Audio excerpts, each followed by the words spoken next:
Good morning, Sarah. Good morning. How are you doing on this first day of Mercury Retrograde? Oh, I am just doing so perfect for a Mercury retrograde day. That's a great disclaimer. I like that. Full transparency. I woke up in a fog. I really like that. That's good. So, yes, our dear astrologer, tell us what's going on. Yeah, so we've got Mercury retrograde in Leo. Just happened, just stationed early this morning. And it's right on the heels of this huge total lunar eclipse happening in Aquarius tomorrow. So the fun continues of summer 2018. The saga continues. The unraveling continues. Yeah, I mean, we're in it, and I think everyone's fully aware that we're in it. We're not going anywhere. So I think find your seat, continue finding support and comfort in the midst of confusion and clearing, you know? Yes, that's a perfect way of saying it. The party never ends, right? Right. No, seriously, it's like the longest party of summer party of 2018. But I feel like we're like cleaning our closets, right? We're just like, I feel like this is the big cleanup we all get to go through, and that's never fun. I'm going through a cleaning up my old place right now, and I didn't realize how much stuff I collected and how much I want to let it all go now, because I spent so much time collecting all this stuff, and now it's becoming a burden. And not only that, I have to get rid of it and then clean it up. And I'm downsizing. I'm trying to live a more simple, like very clean, simple life. More meaning, more like experiences. Like, to me, like travel is more interesting than buying a new purse, right? Like, my values have shifted so much that I don't want to keep accumulating more things, because more things don't make me more happy. I have so many things. I'm overflowing with abundance here. Yeah. But at the end of the day, now it's like time to clean out my closet. And I think, metaphorically, we're all doing that. We've collected so much, baggage, I guess you would say. Yeah. And now it's time for a cleanup. So this retrograde is in Leo. And like, how does that affect the synergy of our personal life and relationships? Well, there's a lot. I want to just real quick tie in everything you're saying.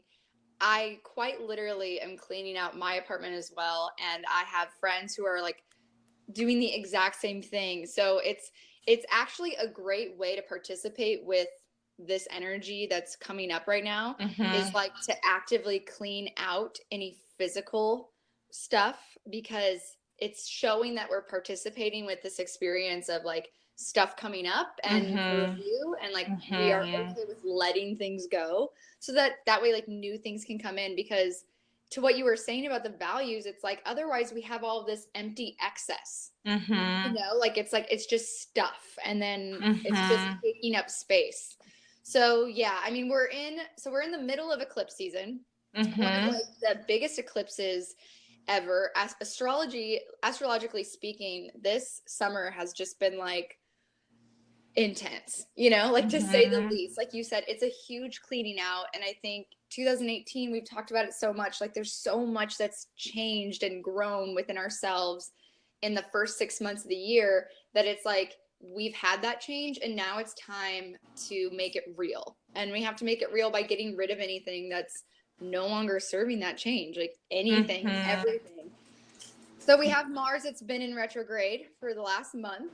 So that's been a lot of coming up with our anger, our, how we do our work, where we're putting our energy, our, our passion, our desires, things like that have been coming up.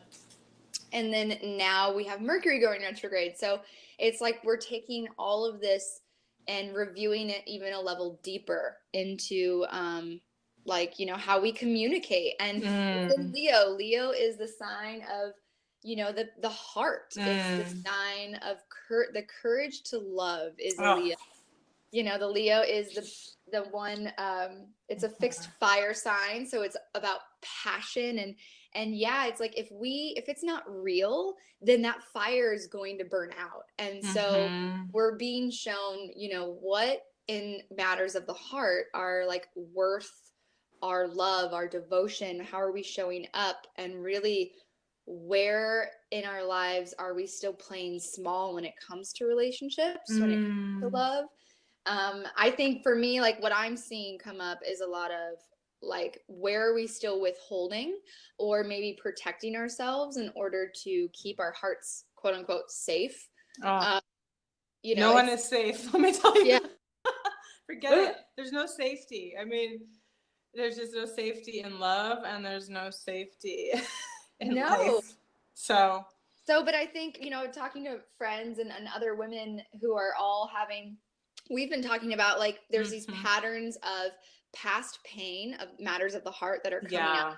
And we're seeing how any kind of past pain that we have maybe bypassed or we haven't fully healed, we haven't fully integrated, it's coming up now because it's showing us how it blocks our receptivity for that deeper connection, for the vulnerability that is required in order to receive that deeper, intimate love.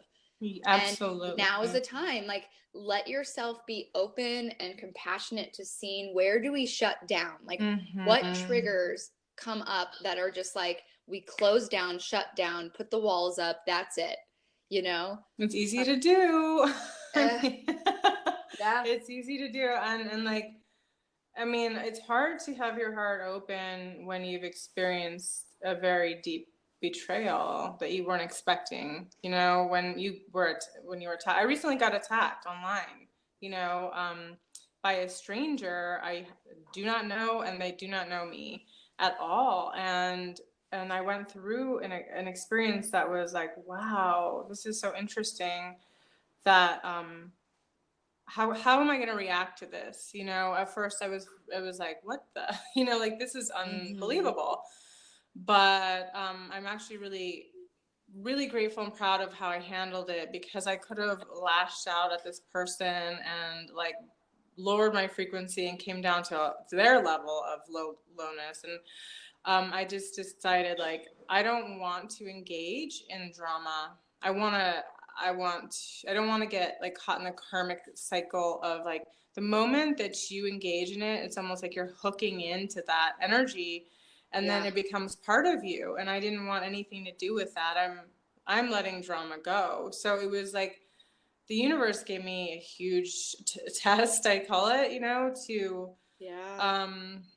see how I would act. And I am so happy that I was able to brush it off and not take it on and not take it personal, and realize that at the end of the day, it wasn't about me, you know, but it is about me and how I react to it. Right. I can't control other people. If they do crazy stuff and they want to be reckless, that's on them. But how I respond to it, that's on me, you know? Well, yeah. And I think that that's like, so if we look at Leo and the shadow side of Leo, it's that quality of pride where like initially that sting where like, ooh, you hurt my pride. You know what I mean? Like somebody publicly kind of tearing you apart. That is such a trigger to like, ouch, like that's my pride. You know what I mean? And then if we emotionally react to we become like tied into the drama, and we don't realize that we're harming our integrity in the long run. We're actually like, by buying into it, by hooking into it, by responding in an emotional reaction rather than sitting with our pain, you know, like, because it's not to say don't be above the humanness of feeling that pain. Oh, yeah, I felt it. It's real. Feel it, but like, yeah. Yeah, but rise above the old dynamic, this old way of dealing with it, which is like where we would just feel the pain and then fire back. And we would just continue these cycles versus, I think right now, like, it's like if you take a moment to pause, there's like this brief invitation to pause, take a deep breath and decide who in the long run, who do I want to be? And like you said, taking responsibility for like what's mine. I think Mercury retrograde right now is going to be like, how often do you leak your energy and like blame, judgment, resentment, you know, holding on to things, playing, like doing the victim mentality, the betrayal. It's like those things are going to give you an immediate sense of safety and protection and pride, but they're in the long run actually feeding this fear of vulnerability and weakness and this idea of separation that is really like, it's all an illusion. We're all in this together. And, you know, I think for me, it's like the cycle, when will the cycles end? Unless somebody's willing to sit with the pain and not continue feeding the cycle, like not just passing it on, deciding to respond differently, which you did. And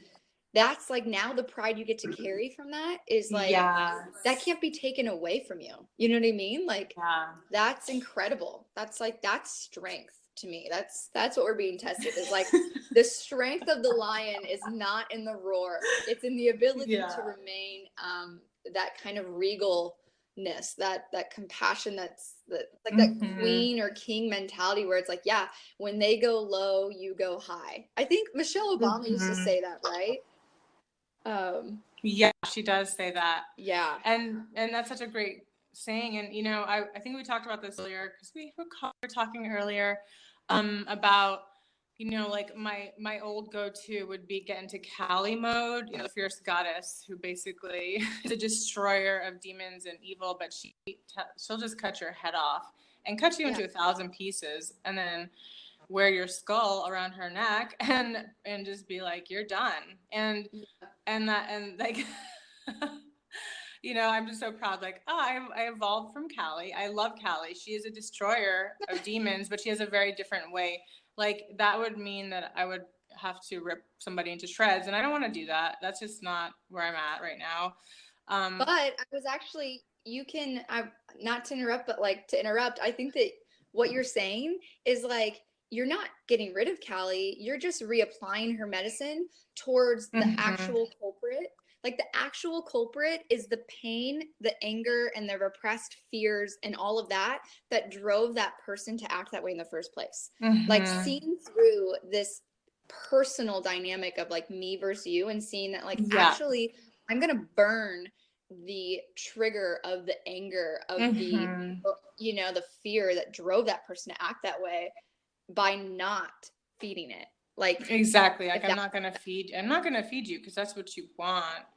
That's what fear wants. That's what your fear wants. You know? Yeah. And I did its initiation 3 days ago, and it was actually the day that this happened. Okay, this is bizarre. The day that it happened, I did this initiation where I brought in Saraswati and did an activation, goddess activation with Saraswati, where I said, Saraswati, come. I wanted her to come in, and I asked her to come in, not like in place of Kali, but to be more of a dominant energy that, you know, was going to be part of me, because for so long I've had the Kuan Yin and Kali, like those are my two goddesses that I've been working with. You know, I work with 11 goddesses, but for quite some time, like, Kali has been she's been my, like, basically my superhero.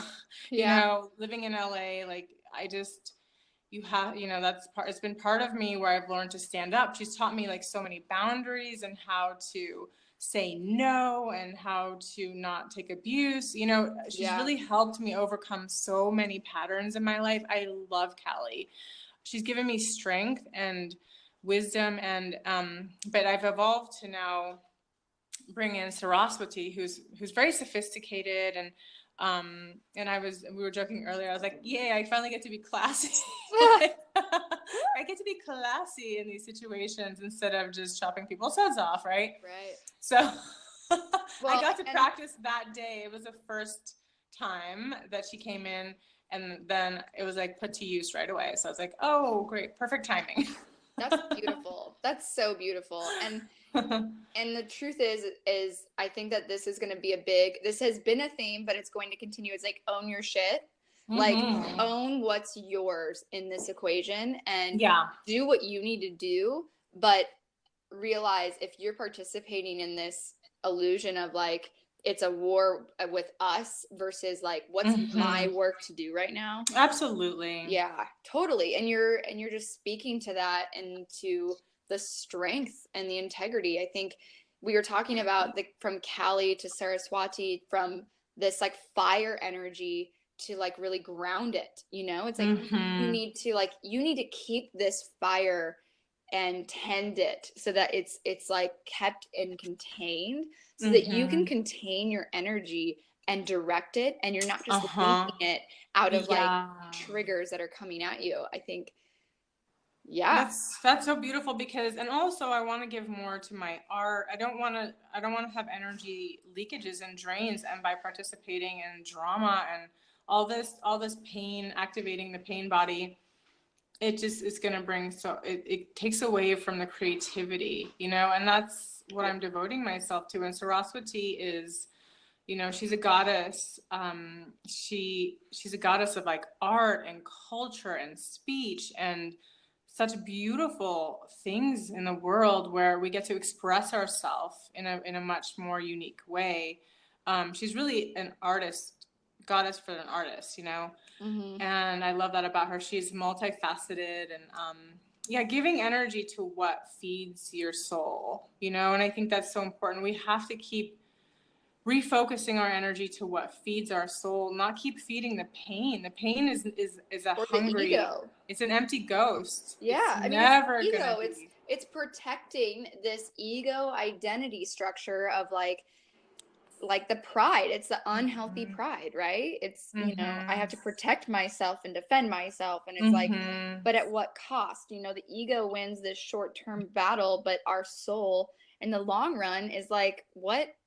Like, that doesn't matter. It's a distraction. It is a distraction. Yeah.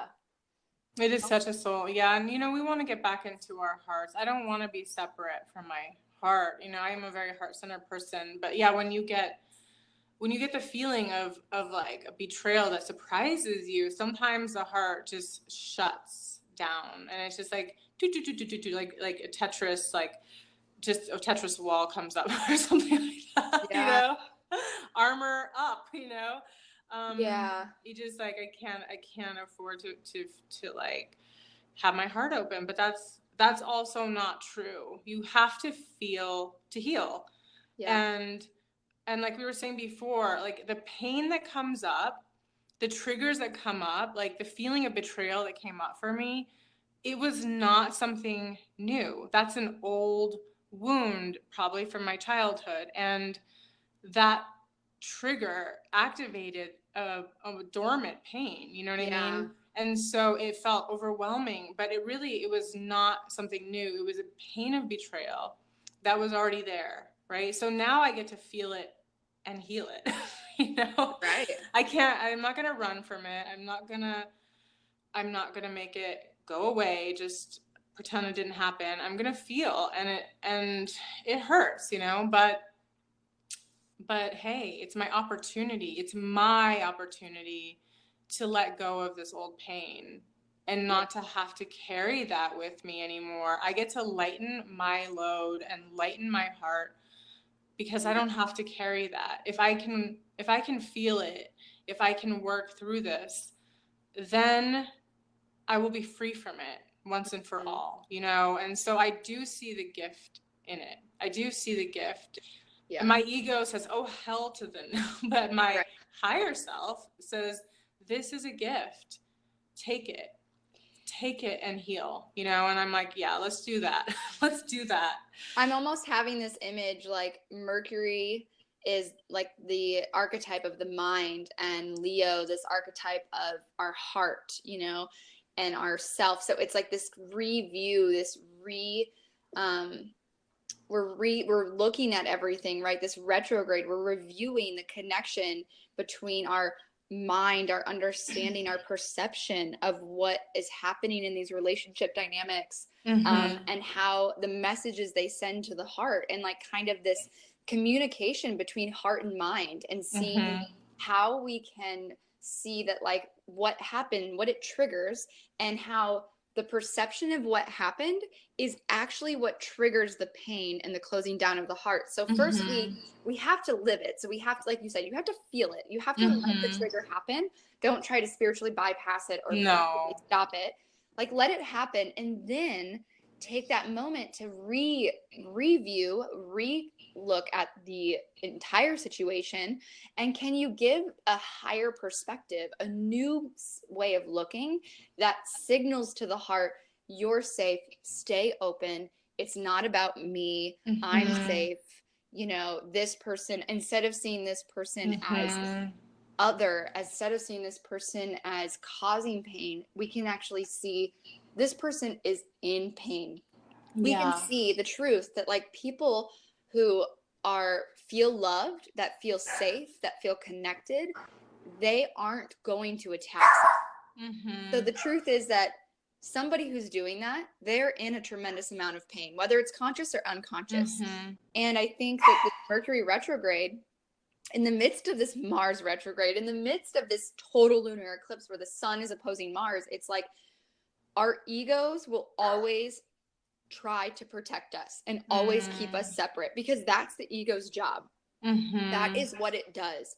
But we can actually rewire those mechanisms so that we can build the kind of strength that allows us to stand in the face of adversity and not react, not take the bait, not see that surface level anger, but see deeper into the pain, you know, and then to stay open and have that kind of strength to say, even though you're acting in this way and it's triggered this pain in me, I'm at a place now where I know the truth. And the truth is I can see that just like me, you don't want to suffer. And just like me, you want to feel loved. And just like me, you want to know that it's safe to be open. So, you know, I'll have discernment, which is such a Saraswati goddess quality, where I'll be smart. It's like, if someone's in pain and they're acting out, then I think it's okay to draw boundaries. I think it's necessary. It's like that compassionate because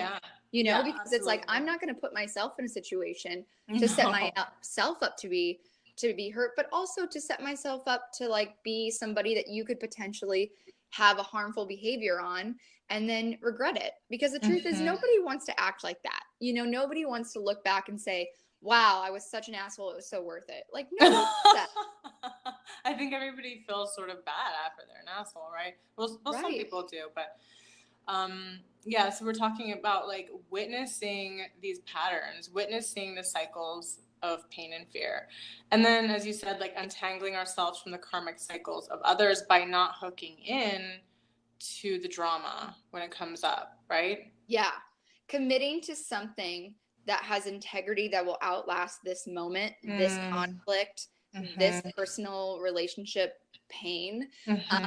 You have to like I think what I was telling you is, it's remember the higher devotion to love, you know, like the path that I've chosen is love. And the story is that that's true until, you know, like, oh yeah, I'm all love until someone comes at me, and then I'm going to act like that doesn't matter. And that's kind of the test right now. Like you said, it's a huge opportunity for growth. And like, will we step up, or will we, without stepping into this battle, you know, like don't step into the battle, but step up and show yourself and to the higher self, the guides, the spirit, the universe, like show like, I'm on team love. And you know? Yeah. And it feels so much better, you know, you know, even if it's bittersweet, it feels better to step up to higher ground. And in a way it feels safer too, which is ironic, right? Yeah. Because before I used to feel more comfortable going into battle and just being like, you're done, you know? But that's just not the case. I just feel like I don't have to prove myself. Right. I can just allow and surrender and create my own sacred boundaries. And that's something I've been really talking about and looking at and looking to cultivate in my own personal life, is the sacredness. You know, I want to come back to the sacredness of who I am and what sacred relationships are, and all of the beautiful things that I know existed when I was a little girl. You know, when I was a little girl, I had a magical life. I had those moments of sacredness. I understood that sacredness was who I am, and that it's possible. And, you know, we lose that along the way. And I'm at a place in my life where I'm calling it back in my relationships, in the way that I do my life, you know, and even conflict. So I'm learning, I'm growing, I'm not perfect, far from it. I'm just, you know, I am going through the process, as we all are being called to.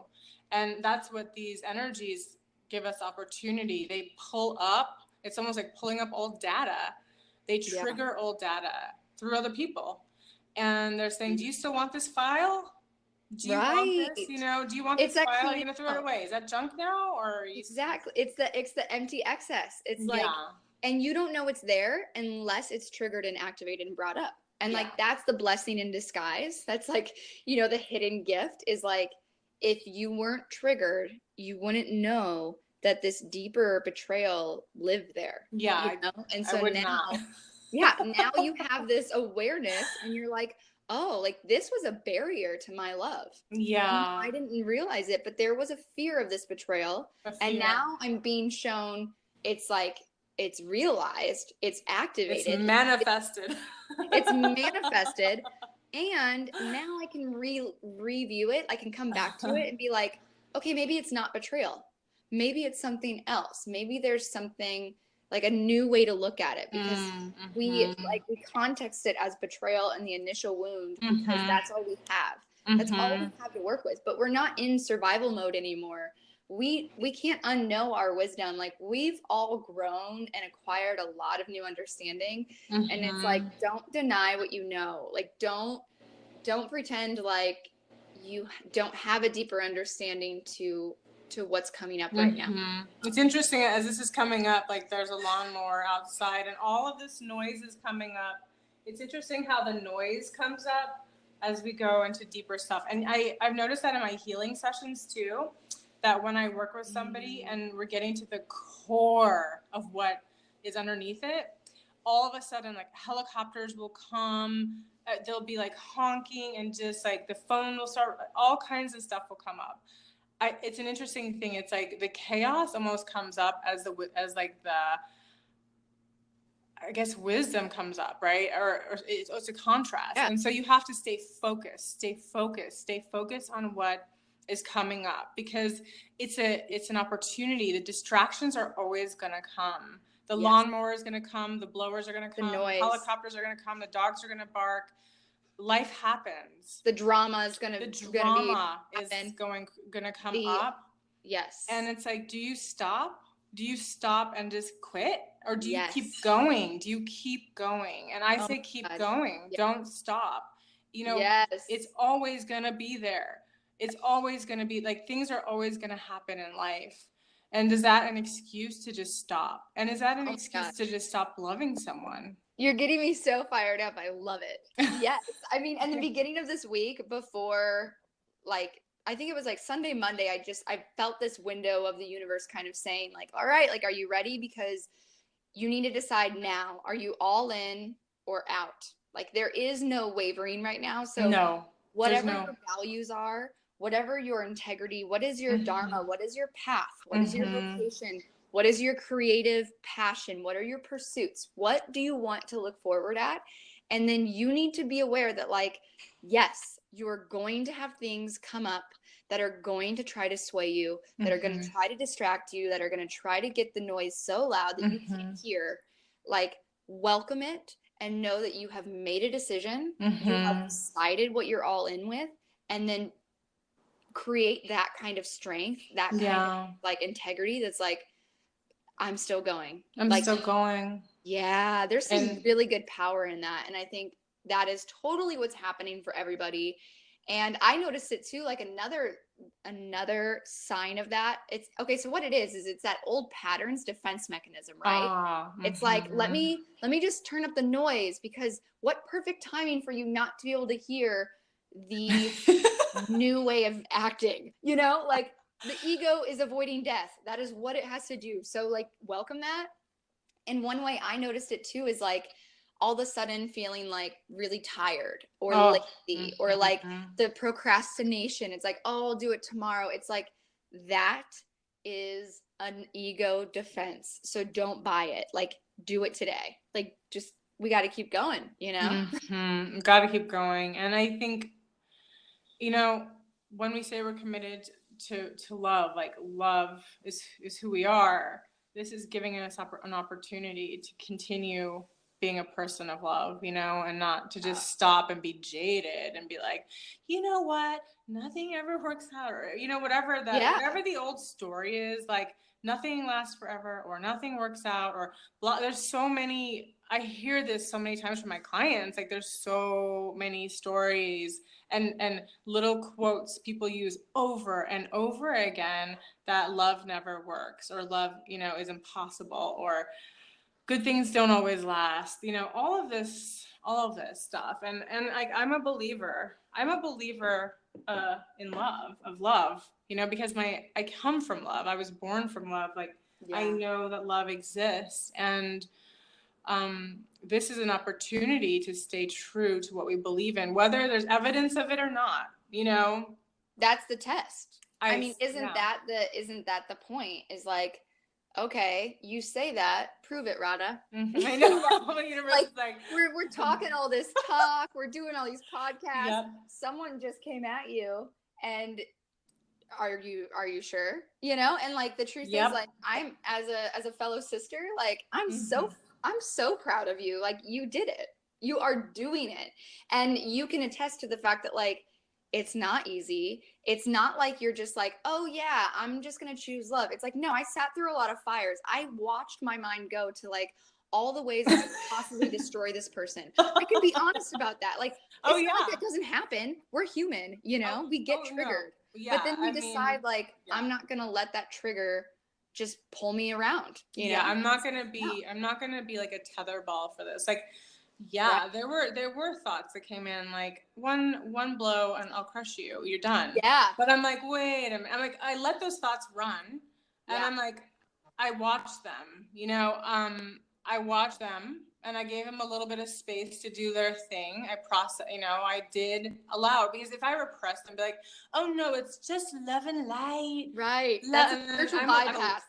I'm a liar to myself, and I'm not gonna do that. I'm not gonna lie to myself, because I know I have to feel it to heal it. I have to feel also the enragement and the feeling of betrayal. But I can, as I watched it, it started to lessen. I'm like, at the end, and it wasn't very long, I was like, oh yeah, no, I'm not gonna do that, because I really like who I'm becoming.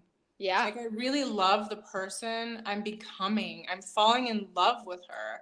Yeah. And if I do that, I'm gonna feel a little less about myself. But it's not to say I'm perfect at all. Like, I'm not trying to say like I'm above it or beyond it. I mean, I can still be a bitch and do, you know, shitty things every now and then, but like, I'm much more conscious and aware of it, and I'm working through this, you know? Yeah. So committed. You're committed to something bigger and deeper than this moment. And that's what's showing, and that's what's being integrated and called up for review. And I just think you're leading such a great example of this, of just showing that, like, I don't just talk about it, I don't just like wish for it, but like, this is when the work comes in.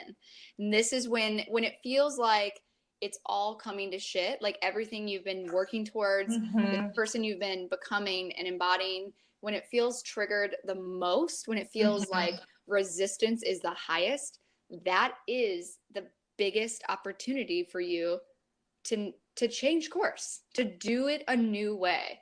And it's like, I think this Mercury retrograde, in combination with this Mars retrograde, self-containment, and really having an emotional maturity. My biggest thing is like, let yourself feel what you feel, create the space, let yourself find some kind of way to express it. We talked about poetry, writing, painting, go outside, stomp, yell, like do whatever you need to do so that you can process it without passing it on, you know, without hurting another, without harming another. Exactly. You know? Let's not like just keep passing on the pain. Like, Yeah. Hot potato, hot potato. Like a marathon. Yeah, it's like I feel pain now. You're gonna feel pain. Like let yourself burn from the hot potato a little bit, and then just like stop it. Just exactly. And that's where like sitting with the pain is so important.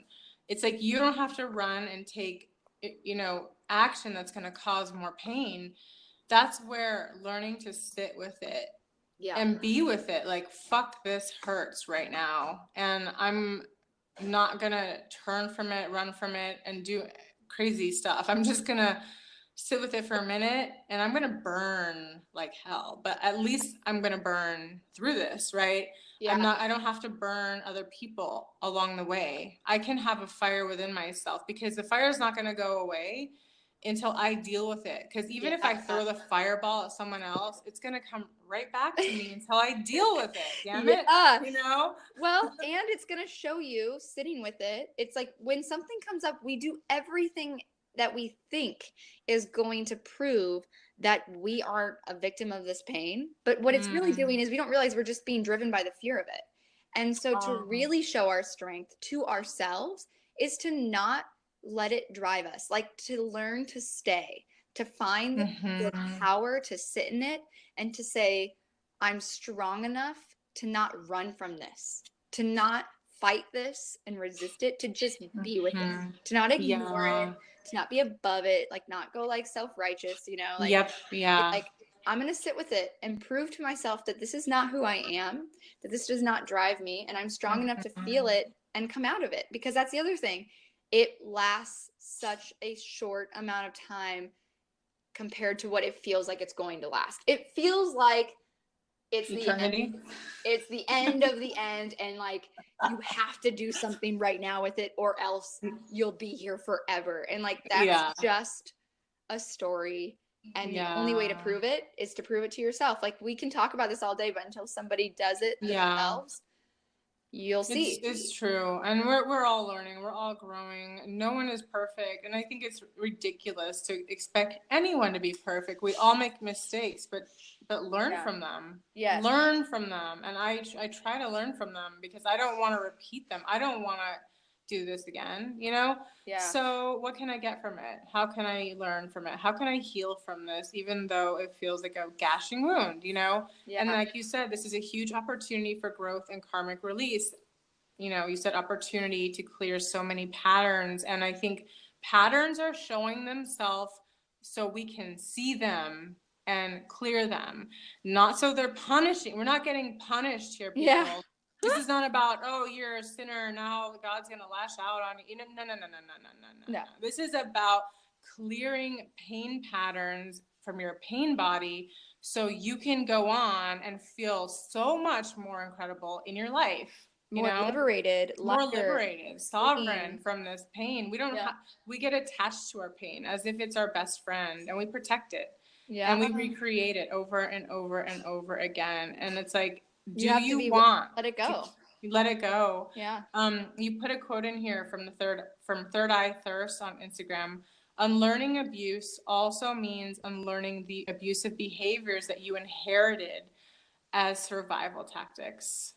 Yes. And I think ties back into what we've said from the very beginning of this entire podcast, which is just do your work. Feel your pain, take responsibility for your feelings, for your responses, for the way that you cannot control what comes at you. You cannot control what happens around you, but you are 100% empowered and responsible for how you come into, like, you respond, you know? Yeah. And it's okay. Like, don't, like you said, if it's like difficult to look at what's coming up because you're seeing, oh, I used to just lash out and, you know, rip people's heads off. We don't need to add additional guilt and shame and judgment towards ourselves in the midst of working through it. I think it's like, give yourself permission to be human. Have passion for yourself. Know that, like, you did what you could with what you had at the time. And now you have different tools. You have different wisdom. and you have different medicine you can apply. So much. And I want to end by reading this gorgeous poem that you wrote. Is that okay? I'd love that. Yeah. So beautiful, and this is so fitting. So here it goes. I promise, each time fear tells me, back off, too much, don't buy it, hide, lies, I will hear fear and respond, lean in closer, give more, brave the vulnerability, show up, receive this love. I can't stop the fear, but I can and will always choose love. I made this promise long before you, long before this personal story. I bowed in humble service to the universal story of love versus fear. I promise to always choose love, to always grow patience in the midst of destructive, self-protective anger, to always surrender into trust in the midst of chaos and uncertainty, to always liberate the reactions by following the quiet guidance of wisdom, to always stand courageously in my knowing of truth. I promised always, always. I promise before you, to you, and with you, and beyond us. For me, there is no going back. There is no looking back. There is no giving up.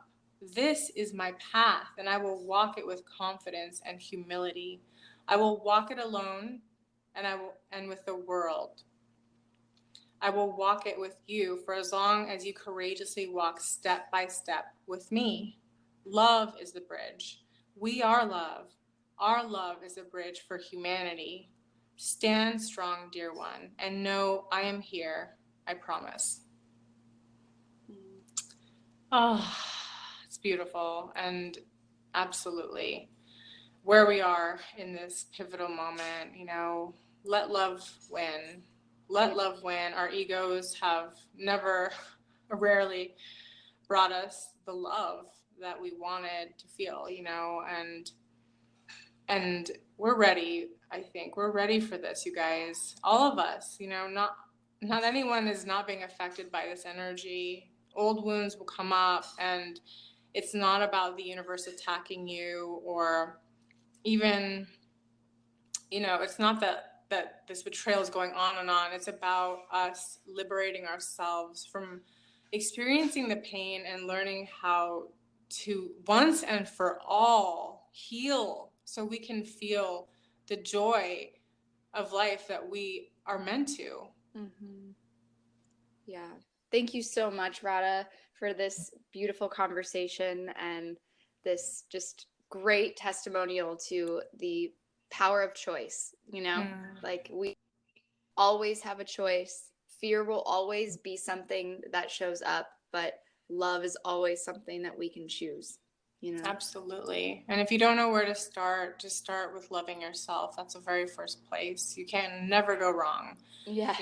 We're cultivating that self-love, because once you get that self-love going, you will receive so much love, because you'll be open and available to, and you'll know how to love others more because you know how to love yourself. So thank you so much, Sarah, for this incredible conversation and our astrological insight. We always appreciate you so much, and all of you, I am wishing you so much love, and really, really, we are in this together. So let's not hurt each other. Let's try to be compassionate, and most importantly, be compassionate with yourself. Okay? Have a beautiful day, and we'll talk soon. Thank you. Bye, everybody.